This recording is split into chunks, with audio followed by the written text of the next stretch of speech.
Are you guys ready to be shocked? It turns out that the super committee has already reached a conclusion. Not the full conclusion, just the first conclusion. Awesome, fantastic. Look at this, bipartisan agreement. And remember what the whole point of the super committee is to make sure that you get the deficits under control, try to balance the budget, right?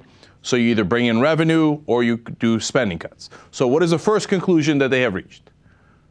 They're going to lower taxes on corporations. But wait a minute. That's the exact opposite of what you're supposed to do. Even if you don't think that they should raise taxes on corporations, how does that help the deficit? If you lower taxes on corporations, you get less money and you make the deficit worse. Now, do you see why people don't trust Washington?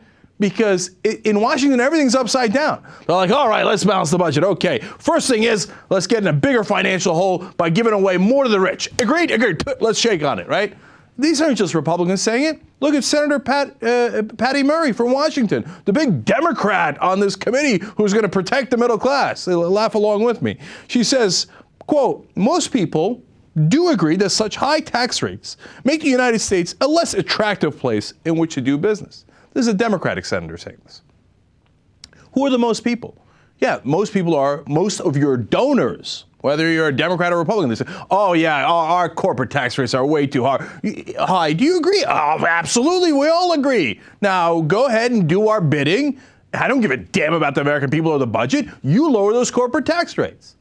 Now, get a load of quote number 2. She says, instead of making and improving their widgets or hiring new people, businesses spend too much time and effort devising business strategies aimed simply at tax avoidance. So Senator Murray's going to make it easier on them. She's just going to give them tax avoidance. You don't have to avoid your taxes if you don't have to pay them. So she's like, don't worry, I got your back. I'll lower them for you.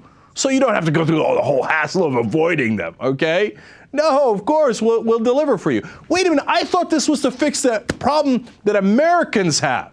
No, of course, the first immediate agreement is on let's cut taxes for the richest not only richest people in the country, because most of this eventually goes to the corporate executives. You lower the taxes on corporations, they don't hire more people. They're already sitting on $2 trillion of cash, cold hard cash, and they won't hire anyone. It's not that they don't have enough cash. Well, and what do they do with it? They get the tax cuts. They're like, Senator Murray and all the other senators, thank you so much. I'm going to buy another yacht. What a great super committee we have. Now you might think, hey, wait a minute. Remember, they were going to they might have lowered corporate tax rates, but they were going to get rid of loopholes. So you might think, well, if we've at least reached this conclusion, we must have reached a conclusion on what loopholes that they're going to get rid of, right? Wrong again, Bob. You didn't think that. Nobody that's paying attention is that naive. Here are the number of loopholes they have agreed to get rid of so far. 0. None. So, yeah, maybe we'll get to the loopholes, but the first thing we can all agree on is more money to the rich, more money to corporations, less to real Americans. Hey, we've got bipartisan compromise in Washington. The same exact kind of bipartisan compromise we always get, where the rich get richer and we all get screwed.